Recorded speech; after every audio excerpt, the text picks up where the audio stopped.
పరమందు పెండ్లి విందు పరమందు దూతలంత యేసు ప్రభుని ప్రీతి చేయను నూతన సంగీతములను చేతురు వినను రెండో విందు పరమందు పెండ్లి విందు పరమందు పొందు జనులటెందములానందమును దో విందు విందు పరమందు పెండ్లి విందు పరమందు.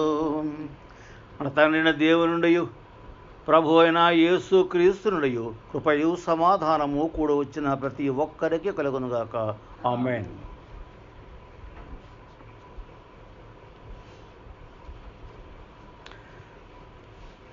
పరలోకపు విందును కూర్చున్నటువంటి వివాహ గీతం మనం విన్నాం, పెండ్లి పాట. ఈ రోజున మనము వాక్యాలను జాగ్రత్తగా పరిశీలిస్తే పాత నిబంధనలో మనం ఈ రోజున ఈ పరలోకం గురించి, యొక్క పెండ్లి కుమారుని గురించి, పెండ్లి కుమార్తె గురించి మనం చూస్తాం. దేవుడు పెండ్లి కుమారుడు, పెండ్లి కుమార్తె మనకు పోల్చి చెబుతూ పెండ్లి కుమారుడుగా, వరుడుగా క్రీస్తును, అలాగే వధువుగా సంఘాన్ని పోల్చి దేవుడు చూస్తున్నాడు. పెండ్లి కుమారుడు యొక్క లక్షణాలు ఏంటి? పెండ్లి కుమారుడు అనగా క్రీస్తును సూచిస్తుంది. ఆ పెండ్లి కుమారుడు ఎట్లా ఉన్నాడు, ఏ లక్షణం కలిగి ఉన్నాడు? పెండ్లి కుమార్తె ఏ లక్షణం కలిగి ఉంది? పెళ్ళిళ్ళు చేస్తూ ఉంటాం మనం. పెండ్లి కుమారుడు పక్షంగా పెండ్లి కుమారుడు పెండ్లి కుమార్తె ఎలా ఉండాలని కోరుకుంటాడు? మంచిదిగా ఉండాలని, మంచి క్యారెక్టర్ ఉండి చక్కగా మంచి అమ్మాయి అని చెప్పి చేసుకుంటాడా? అది మంచిగా అంటే చేసుకుంటాడా? చేసుకోడు. మంచి అమ్మాయి, చాలా అమ్మ చాలా మంచిది, చాలా బాగుంది, చక్క మంచిది, డబ్బుతో ఉంది, చాలా మంచిది అనుకోండి, దానికి మొగ్గు చూపి తనకంటే మంచిదాన్ని చేసుకుంటానికి వరుడు చూస్తాడు. ఇది ఒక విషయం. వధువు కూడా ఏం చేస్తుంది? వధువు కూడా తీసుకుని పోయే ఆ యొక్క వధువు తనకు రాబోయే వరుడు అనగా పెండ్లి కుమారుడు ఎలా ఉండాలని కోరుకుంటుంది? మంచివాడుగా ఉండాలని కోరుకుంటుంది. చెడ్డ లక్షణాలు ఏమీ ఉండకుండా మంచివాడుగా ఉంటే నాకు మంచిది అని తన సహచరుడుగా ఆ యొక్క వరుని, ఈ యొక్క వధువు కోరుకుంటుంది. లోకరీత్యా ఇక్కడ దేవుడు పెండ్లి కుమారుడుగా ఆయన ఉన్నాడు. సంఘాన్ని ఆయన ప్రేమిస్తూ ఉన్నాడు. వధువు సంఘమును దేవుడు ప్రేమిస్తూ ఉన్నాడు. ఎలా ప్రేమిస్తున్నాడు? కన్యక అయినటువంటి ఆ పెండ్లి కుమార్తె ఎలాగైతే పెండ్లి కుమారుడితో ప్రేమించబడుతుందో అదే రీతిగా ఈ రోజున దేవుడు సంఘము వధువుగా ఎలా సిద్ధపడి ఉండాలి అని దేవుడు చెప్తున్నాడు. తనతో తీసుకెళ్ళటానికి పెండ్లి కుమారుడు ఎవరు తీసుకెళ్తాడు? మంచి పెండ్లి కుమార్తెగా నిశ్చయించుకున్న ఆమెను తీసుకుని వెళ్తాడు. దేవుడు కూడా ఆయన వచ్చినప్పుడు ఆయనతో వధువు సంఘాన్ని, అంటే పెండ్లి కుమార్తెను ఎవరిని తీసుకెళ్తాడు? దేవుని యొక్క మాట విన్నవారిని, దేవుని మార్గంలో అనుసరిస్తున్న వారిని, ఈ మంచివారిని అందరూ కూడా దేవుడు చేశాడంటే ఆ పెండ్లి కుమారుడుగా ఈ వధువు సంఘాన్ని తీసుకొని వెళ్తాడు. అది మనం వివరంగా మనం చూస్తాం. ఈ యొక్క పాత నిబంధనలు మనం చూస్తాం. ఒకసారి యెషయా గ్రంథము 61వ అధ్యాయము తీసినట్లయితే అక్కడ యెషయా ద్వారా మనము ఈ యొక్క విషయాన్ని మనము తేడా తెల్లముగా చూస్తాం. 61వ అధ్యాయము ఇవ్వబడినవి 2 వచనాలు, 10, 11 వచనాలు. శృంగారమైన పాగా ధరించుకొని పెండ్లి కుమారుని రీతిగాను, శృంగారమైన పాగా ధరించుకొని పెండ్లి కుమారుడుగా తయారైనటువంటి పెండ్లి కుమారుని చూపిస్తుంది. శృంగారమైన పాగ. ఈ పెండ్లికి ఏం చేస్తాం? మనకు ఉన్నటువంటి ఎంత ఉన్నవాడైతే తనకు ఉన్న దాంట్లో ఎక్కువ ఖర్చు చేసి పెండ్లి కుమారుని తయారు చేస్తారు, పెండ్లి కుమార్తెను కూడా తయారు చేస్తారు. శృంగారమైన పాగ, అన్నీ కొత్త బట్టలు, అన్నీ కొత్తదనం, అన్నీ పెడతారు. ఇక్కడ శృంగారమైన పాగా ధరించుకున్న పెండ్లి కుమారుని అంటే క్రీస్తుని పెండ్లి కుమారుని రీతిగాను, ఆభరణములతో అలంకరించుకున్న పెండ్లి కుమార్తె రీతిగాను పెండ్లి కుమారుడిపై చెప్పాడు. పెండ్లి కుమార్తెగా ఆభరణములతో అలంకరించుకున్న పెండ్లి కుమార్తె రీతిగాను వీరిద్దరిని పోలుస్తూ ఇక్కడ ఆ 10వ వచనంలో శివార్థంలో ఆయన రక్షణ వస్త్రములను నాకు ధరింపచేసి ఉన్నాడు.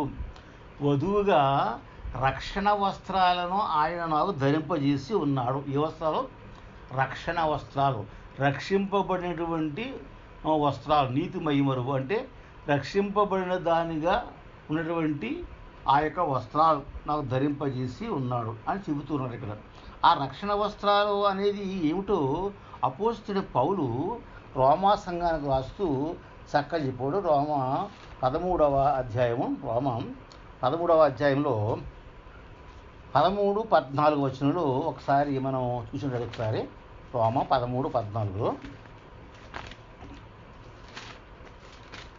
13-14లో చూస్తాను చూడు ఒకసారి. అది ఏంటంటే, మెట్టుకు ప్రభు అయిన యేసుక్రీస్తు ధరించుకున్న వారై, ఇక్కడ ఏ వస్త్రం ధరించుకోవాలట?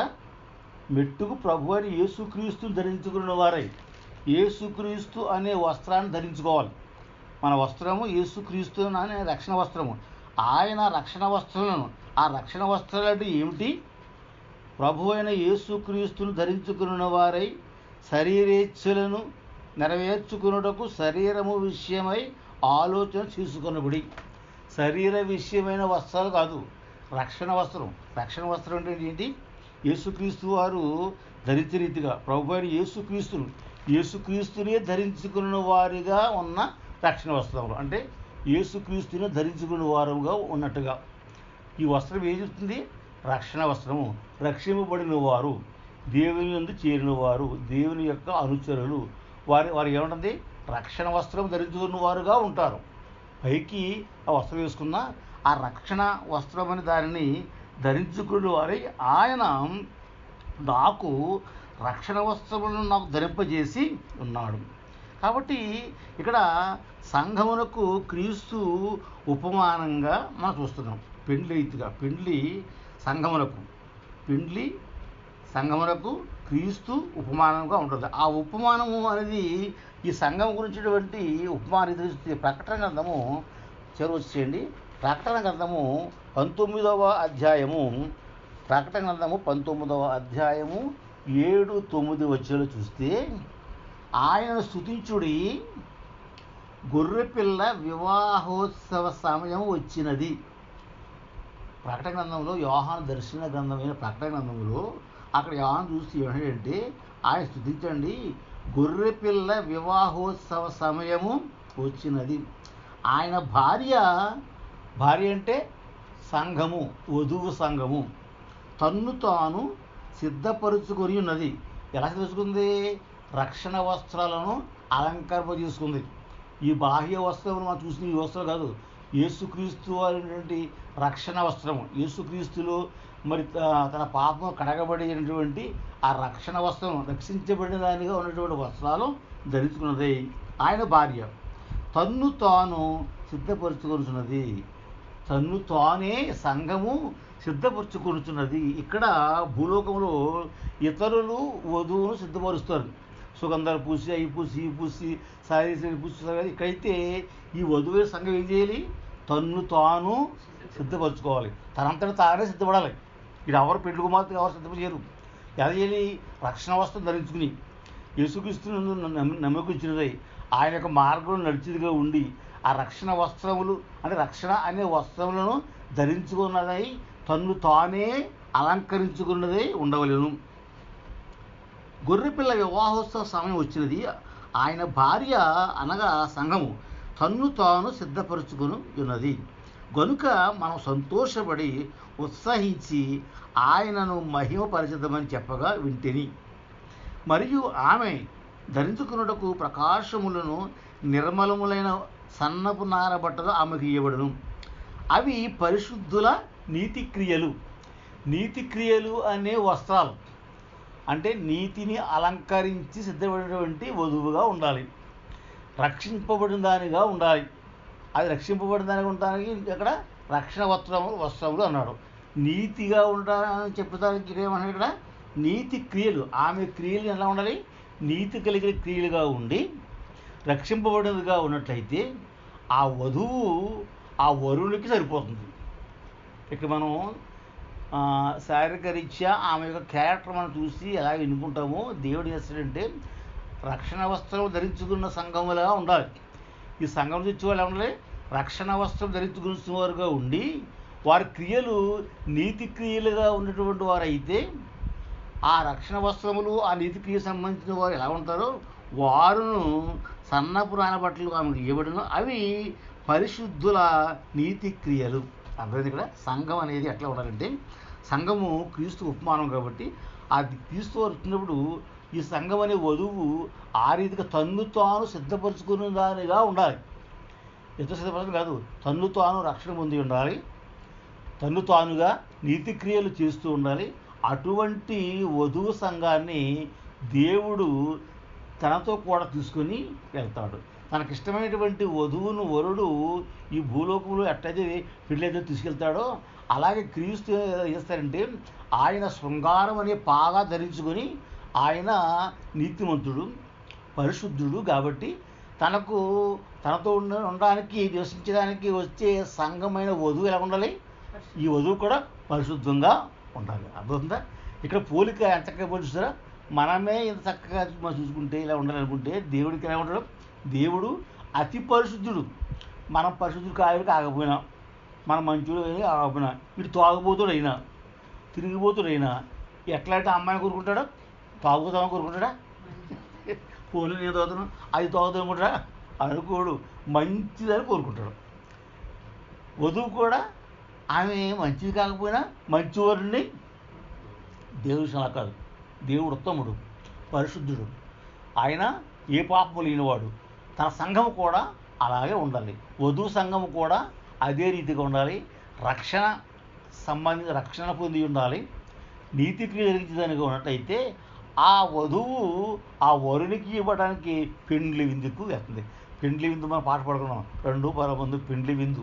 అక్కడ ఏంటి, సత్యసంధుడైన యేసుకు సామి సభకు, అక్కడ ఆ యొక్క సభలో మనం పాడుకున్నాం కదా, ఆ యొక్క వధువు సంఘము ఎట్లాగా సిద్ధపడి ఉంది ఆ పెండ్లికి వెళ్ళటానికి. అక్కడ మనం ఏం చూస్తాం, ఆ పాటలో మనం చూసినటువంటి పాటలు మనం చూసినది ఒకసారి మనం పాడుకున్న 2 విందు పరమందు పెండ్లి విందు అనే కీర్తనలో ఒకసారి మనం చూసినప్పుడు అక్కడ పరమనగరు ద్వారములు తెరువబడినవి, గురుతరమణి తోరణమును గూర్చబడినవి, 2వ విందు పరమందు పెండ్లి విందు. అక్కడ వరుడు ఆయన చేసే ప్రామిస్ ఏంటి, ఎన్నడు విడనాడను నేనెంత మాత్రము, నిన్నెడబాయనను మాట నిజము దత్తము, 2వ విందు పరమందు పెండ్లి విందు. మన పరమందు జరగబోయే పెండ్లి విందుకు వెళ్తున్నాం. అక్కడ పెండ్లి కుమార్తె వధువు సంఘానికి ఏమి హామీ ఇస్తున్నాడో, ఎన్నడు నేను నిన్ను ఎడబాయను.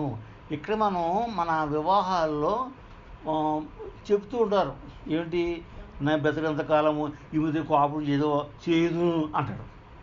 ఇతను ఆశింపగా ఈమెతో కోపం చేస్తావా, చేస్తాను అని ఆ మాటలు వల్లించి చెప్తాం. కానీ ఎవరు కూడా ఆ మాటలను అనుసరించేవారుగా ఉండరు. అయితే అక్కడ అంటాడు, ఎన్నడు నేను నిన్ను ఎడబాయను విడువను. కాబట్టి అటువంటి చక్కటి పెళ్ళికి మనము వెళ్తున్నాం కాబట్టి ఆయన ఎటువంటి ఆ యొక్క వధువుకు ఉన్నాడో, నీతి కనికరములతోడ నిన్ను ప్రధానము, నీతి కనికరము కరుణ అనే సంఘ వధువుగా ఉన్న వధువును ఆయన ప్రధానము చేసుకున్నాడు. ప్రధానం అంటే ఏంటి, డిసైడెడ్. ప్రధానం అనగా ఏంటి, పెండ్లికి నిశ్చయించబడింది. నీతి కనికరముతోడ దేవుడు సంఘాన్ని ప్రధానము చేసుకొని ప్రీతిగా ఆమెను స్వీకరిస్తాడు. ప్రీతిగాను నరించి తినని పిలిస్తే సత్యము, 2వ విందు పరమందు పెండ్లి విందు. సత్యసంధుడైన యేసు సామికి సభకు నిత్య ప్రధానము యెహోవా నిర్ణయించెను, 2వ విందు పరమందు పెండ్లి విందు పరమందు. పరమందు జరిగే పెండ్లి విందుకు దేవుడు యెహోవా నిర్ణయించాడు. ఆయన చేసిన వాగ్దానం ఏంటంటే, నేను నిన్ను ఎన్నడూను విడువను ఎడబాయను. ఈ భూలోకములో వధూవరులకు, మరి పరలోకములో ఆ క్రీస్తు అయిన వరుడుకు వధువుగా సంఘానికి సంబంధాన్ని యెషయా ప్రవక్త చక్కగా మనకి 2 వచనంలో మనకి జాగ్రత్తగా వివరించాడు. కింద వద్దాం. నీతి అను పైబట్టను నాకు ధరింపజేసి ఉన్నాడు. ఏ వస్త్రము? నీతి అనే వస్త్రము. నీతి అనే వస్త్రం, నీతిగా ఉండడమే ఆయనకు వస్త్రము. కాగా యెహోవాను బట్టి మహా ఆనందముతో నేను ఆనందిస్తున్నాను. కనుక యెహోవాను బట్టి నేను ఎంతో ఆనందం నేను ఇస్తాను. ఎందుకని? నేను నిన్ను ఎన్నడను విడువను ఎడబాయను అని ఒక వరుడుగా క్రీస్తు ఆ చేస్తున్న వాగ్దానాన్ని బట్టి నేను ఎంతగానో నేను ఆనందిస్తూ ఉన్నాను. నా దేవుని బట్టి నా ఆత్మ ఉల్లసిస్తున్నది. 10వ వచనంలో ఇంత గూఢార్థం మనకు ఇస్తుంది. ఎలాగంటే 11వ వచనం అంటాడు, భూమి మొలకను మొలిపించినట్లుగాను తోటలో విత్తబడిన వాటిని అది మొలిపించినట్లుగాను నిశ్చయముగా సమస్త జనముల ఎదుట ప్రభువగు యెహోవా నీతిని స్తోత్రమును ఉజ్జీవింపచేయను. ఆయన తన ప్రేమను ఈ వధువులో ఉజ్జీవింప చేస్తాడు. ఉజ్జీవింప చేయటం అంటే ఒక మొలకతో పోలుస్తున్నాడు. భూమిలో నాటబడిన ఒక మొలక ఇచ్చిన ఆ యొక్క మొలక ఏం చేస్తుంది? నిత్యం అది పెరుగుతూ పెరుగుతూ పెరుగుతూ ఉంటుంది. కాబట్టి ఆయన ప్రేమ ఉజ్జీవింపజేస్తూ, అంటే దినదినము అది తన ప్రేమను ఉజ్జీవింప చేస్తుంది. లోకరీత్యా ప్రేమ ఎట్లా ఉంటుంది? ఒక వస్తువు, ఎకనామిక్స్లో ఒక లా ఉంది, the law of diminishing marginal utility అని ఎకనామిక్స్లో ఉంది. ఒక వస్తువును ఉపయోగించే కొద్దీ ఆ వస్తువు యొక్క ప్రయోజనం తగ్గిపోద్దట. సాధారణంగా ఏదైనా ఒక వస్తువు ఉపయోగిస్తుంటే నీవు మొదట్లో ఉన్నంత ప్రయోజనాన్ని చివరిదాకా అది ఇవ్వదు. ఇక్కడ ఏమడినా, ఒక మొలక భూముల నుంచి పుట్టిన మొలక ఎలాగైతే ఎదిగి ఎదిగి పెద్దదిస్తుంటుందో అలాగే ఆయన ప్రేమ మనలో ఉజ్జీవింప చేస్తుంది. ఎకనామిక్ లేకపోవడం ఏంటి? ప్రేమ ఉజ్జీవింపదు. మొదట్లో ఉన్న ప్రేమ ఉండదు. రాను రాను తగ్గిపోతుంది మన ప్రేమ. చిరాకు వస్తుంది, పరాకు వస్తుంది, విమర్శలు వస్తాయి, విమర్శించుకుంటాం. ఇటు ఎప్పుడు పోతాడో బాగుందని ఇరుగురు కూడా అనుకునే జీవితంగా వచ్చేస్తుంది. అయితే దేవుడు చేసిన వాగ్దానం ఏంటి? తన ప్రేమను మనలో ఆయన ఉజ్జీవింప చేస్తాడు. తదరీతిగా మనం భోజనం చేస్తాం. ఈ లా ప్రకారంగా భోజనం ఆలోచన చేసినట్టయితే మనం భోజనం చేసి ఆకలిగా ఉన్నప్పుడు భోజనం చేస్తాం. మొట్టమొదటి ముద్ద మనకు ఎంతో తృప్తినిస్తుంది. రెండవ ముద్ద మొదటి ముద్దకు అంతటి తృప్తినివ్వదు. మూడోది ఇంకా తగ్గిపోద్ది. 4వ ముద్ద ఇంకా తగ్గిపోద్ది. 5వ ముద్ద ఇంకా తగ్గిపోతుంది. చివరికి వచ్చినప్పటికీ ఆ చివరి ముద్ద తిన్నప్పుడు మొదటి ముద్ద ఇచ్చిన ప్రయోజనం అంత ప్రయోజనం చివరి ముద్ద ఇవ్వదు. ఇంకా తింటే ఏమవుతుందంటే వాంతి అయిపోద్ది. ఇంకా అసలు తినలే మనం. అయితే దేవుడు అంటాడు, తన ప్రేమ ఆయన ఉజ్జీవింపజేస్తూ ఉన్నాడు. కనుక అటువంటి ఉజ్జీవింపజేసే ప్రేమ మనం పొందాలంటే ఏమి చేయాలి? నీతి వస్త్రము ధరించుకొని, రక్షణ వస్త్రం ధరించుకొని నీతి క్రియలు ఉన్నట్లయితే దేవుడు వధు సంఘం అన్న మా సంఘాన్ని దేవుడు ఆయనతో వెంటబెట్టుకుని ఆయన వెళతాడు అని చెబుతున్నాడు. అలాగే పత్రిక పాఠ మనం చూసినట్టయితే ప్రకటన గ్రంథము 3వ అధ్యాయము మొదటి 6 వచనాల్లో మనము ఇక్కడ ఏమి చూస్తామంటే, యోహాను గారు ఇక్కడ సంఘాలను చూస్తూ ఉన్నాడు. 7 సంఘాలని చూస్తూ దీంట్లో ఒక సంఘాన్ని గురించి ఆయన మనకు చెబుతూ ఉన్నాడు.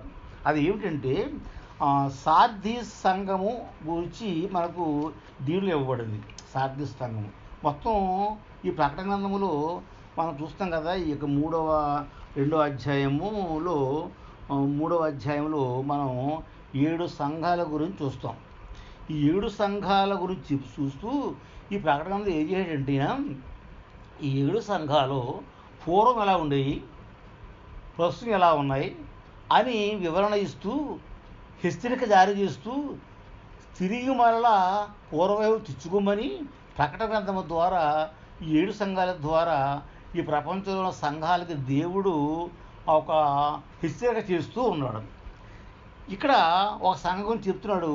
ఆ సంఘము ఏమిటంటే, ఆ సంఘము సార్దీస్ సంఘము.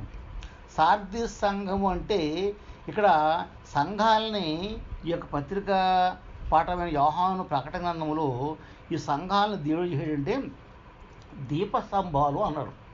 దీపస్తంభాలు అంటే సంఘాలు అని. 7 దీపస్తంభములు. 7 దీపస్తంభములు అంటే 7 సంఘాలు. వాటి పట్టుకుని నక్షత్రాలు దీపస్తంభాలు, ఆ స్తంభాల మీద నుండి నక్షత్రాలు అంటే ఈ సంఘాలకు కారకులైనటువంటి కాపరులు, యాజకులు, వీరిని దేవుడు నక్షత్రాలతో పోల్చాడు. మనం మొన్న చూసుకున్నాం, ఎఫెస్ సంఘం ఉంది. ఆ ఎఫెస్ సంఘములలో ఉన్నటువంటి నక్షత్రము అనగా అక్కడ ఉన్న పిలుపుడు సేవకుడు ఎవరు? పౌలు.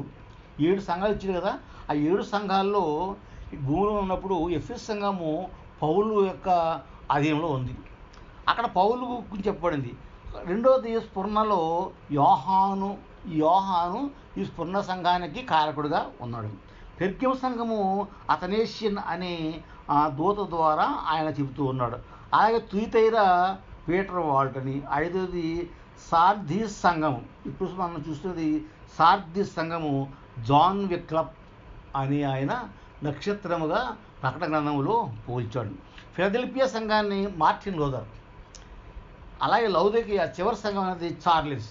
అంటే వీరందరూ కూడా ఈ దీపస్తంభములైన 7 సంఘాలకు 7 సంఘ కాపరులుగా ఉన్నవారిని నక్షత్రాలుగా పోలుస్తూ ఏముంటుందంటే ఈ సంఘాల పరిస్థితి పూర్వం ఎట్లా ఉంది, ఇప్పుడు ఎలా ఉంది.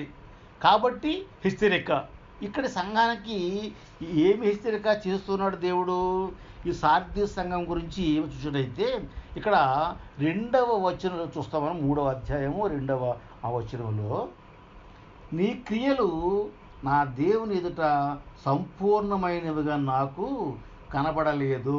పైకొచ్చేటైతే 7 నక్షత్రములను అంటే 7 సంఘాలను కాసుడు దూతలు, ఈ దేవుని 7 ఆత్మలు గలవాడు చెప్పు సంగతులు ఏమనగా, నీ క్రియలు నేను ఎరుగుదును. ఏమనగా జీవించుచున్నావన్న పేరు మాత్రం ఉన్నది కానీ నీవు మృతుడవే. నీ క్రియలు నా దేవుని ఎదుట సంపూర్ణమైనవిగా నాకు కనబడలేదు గనుక జాగరూకుడవై చావనయున్న మిగిలిన వాటిని బలపరుచుము. ఓ సార్దీస్ సంఘం, నీవు ఎలా ఉన్నావంటే నీ క్రియలు ఎలా ఉంటో తెలుసు. నీవు జీవించున్న పేరు మాత్రం ఉంది కానీ నీలో జీవము లేదు. పైన చూస్తాం మనం ఆ వధువు సంఘం ఎట్లా ఉందో, ఇక్కడ సంఘం ఎట్లా ఉంది? ఏదో సంఘం ఉన్నదని పేర్కొన్నది కానీ ఇక్కడ మొదటిలో ఉన్నటువంటి ఆ యొక్క ఈ సార్దీస్ సంఘానికి విప్లిక్ అని చూసాం కదా. ఆ మొదటిలో ఏర్పడిన సంఘం ఈ సంఘం లేదు. ఇప్పుడు ఎట్లా ఉందంటే, నీ క్రియలు నేను ఎరుగుదును, నీవు జీవించున్నావన్న పేరు మాత్రం ఉన్నది కానీ నీవు మృతుడవే. కాబట్టి నీ క్రియలు నా దేవుని ఎదుట సంపూర్ణమైనవిగా నాకు కనబడట్లేదు. దేవుడు సంఘాల గురించి చెబుతూ ఆ సంఘాల గురించి వివరిస్తూ అంటున్నాడు, గనుక జాగరూకుడవై ఇంకా ఏమన్నా సావకుండా మిగిలిపోయి ఇంకా ఏమన్నా నువ్వు అన్నట్లయితే వాడు నువ్వు కాపాడుకో, బలపరుచుకో. సావనయున్న మిగిలిన వాటిని బలపరచుము. నీవు ఎలాగో ఉపదేశం పొందుతావో, ఎలాగో వింటువో జ్ఞాపకము చేసుకొని దానిని గైకొనుచు మారు మనసు పొందుము. స్థిరక చేస్తున్నాడు. నీవు జాగరూకుడవై ఉండని ఎడల నేను దొంగవలి వచ్చేదను, ఏ గడియను నీ మీదకి వచ్చేదనో నీకే తెలియదు. అయితే తమ వస్త్రములను అపవిత్రపరుచుకొనని కొందరు సార్దీసులో నీ యొద్ద ఉన్నారు. కొందరున్నారు తమ వస్త్రాలని అపవిత్రపరుచుకోలేదు, రక్షణ వస్త్రములు వేసుకుని వారు ఉన్నారు. అయితే మిగిలిన వారు రక్షణ వస్త్రాలు వేసుకోలే, ఏదో ఉన్నామన్న పేర్కొన్నారు. కాబట్టి వారు మారాలి, మారు మనసు పొందాలి. మారు మనసు పొందకపోతే వచ్చిన తర్వాత వారికి సరైన శాస్తి జరుగుతుంది అని చెబుతూ, అటువంటి వారు ఎవరు? సార్దీసులో తమ వస్త్రములను అపవిత్రపరుచుకొని ఉన్నారు కొందరు, వారు అర్హులు కనుక తెల్లని వస్త్రం ధరించుకొని నాతో కూడా సంచరించెదరు. వారు చేస్తారు. ఎవరైతే ఈ సార్దీస్ సంఘములో ఇంకా కొంతమంది రక్షణ వస్త్రాలు ధరించి నీతిగా ఉన్నారో వారు అందరూ చేస్తారు. అదొకటి తెల్లని వస్త్రములు ధరించుకొని నాతో కూడా చెప్తాడు. ఇచ్చిన ఇదిగో మీరు తెల్ల వస్త్రం ధరించుకోవాలంటే, నాతో సంచరించాలంటే ఏం చేయాలి? మీరు సంఘంలో ఉన్నారు కానీ మీరు మృతులే, విశ్వాసం లేదు, కొందరు ఉన్నారు, వారిలా మీరు మారకపోతే మీకు నాతో పాలు పంపులు లేవు అని చెబుతూ 5వ వచనం అంటాడు, జయించువాడు అలాగున తెల్లని వస్త్రములు ధరించుకొనును. జయించినవాడు సైతాను యొక్క ఈ లోకాన్ని జయించి దేవుని వైపు ఎవరు ఉంటారో వారందరికీ తెల్లని వస్త్రములు ధరించుకొనును అంటే అంటాడు, జీవగ్రంథములో నుండి అతని పేరు ఎంత మాత్రమును త్రూపిపెట్టగా నా తండ్రి ఎదుటను ఆయన దూతల ఎదుటను అతని పేరు ఒప్పుకొందును. సంఘములతో ఆత్మ చెప్పుతున్న మాట ఇది, చెవులు గల వాడు వినుగాక. ఇక్కడ ఈ యొక్క సంఘం గురించి చెబుతూ ఈ యొక్క 5వ సంఘం అయినటువంటి ఈ సార్దీస్ సంఘములో సభ్యులు ఎలా ఉన్నారంటే పేరు మాత్రముకే ఉన్నారు, కానీ వారిలో దేవుని యొక్క క్రియలు లేవు, రక్షవస్త్రము లేదు. కొద్దిమంది మాత్రం ఉన్నారు, వారులా మీరు మారకపోతే మీకు ఆ యొక్క నాతో పాలు పంపులు ఉండవు, నాతో కలిసి సంచరించరు, తెల్లని వస్త్రం మీరు ధరించుకొనరు. అంటే తెల్లని వస్త్రం దేనికి గుర్తు? పరిశుద్ధతకు గుర్తు. పరిశుద్ధత లేవన్నారు కాబట్టి మీరు ఆ వస్త్రం ధరించుకొనరు, నాతో మీకు పాలు పంపులు ఉండవు అని దేవుడు ఆయన వాక్యంలో చెబుతూ ఉన్నాడు కదా. మరి మనం చివరిగా చూసింది ఒకసారి యోహాను సువార్తలో ఈ 10వ అధ్యాయంలో దేవుడు తన గొర్రెల కాపరిగా ఆయనకి విధులను వివరిస్తూ మరి ఎట్లా ఉండాలనే దానికి ఇక్కడ యోహాను సువార్త 10వ అధ్యాయము 1 నుంచి కొన్ని వచనం ఇవ్వబడింది. ఇక్కడ నిజమైన కాపరిని గుర్తించండి. నిజమైన కాపరి ఎవరో, నిజమైన కాపరి కాని వారు ఎవరో అంటే నీతి క్రియలు తెలుస్తూ ఎలాగైతే నిజమైన గొర్రెలుగా ఉంటారో ఆ నిజమైన కాపరి ఎవరో మరి తెలుసుకున్నామని యోహాను సువార్త 10వ అధ్యాయంలో 1వ వచనం అంటాడు, గొర్రెల దొడ్డిలో ద్వారమున ప్రవేశింపక వేరొక మార్గమును ఎక్కువాడు, దొంగయు దోచుకుని వాడునై ఉంటాడు. నేను గొర్రెలకు మంచి కాపరి. మనం వారం చూచాం.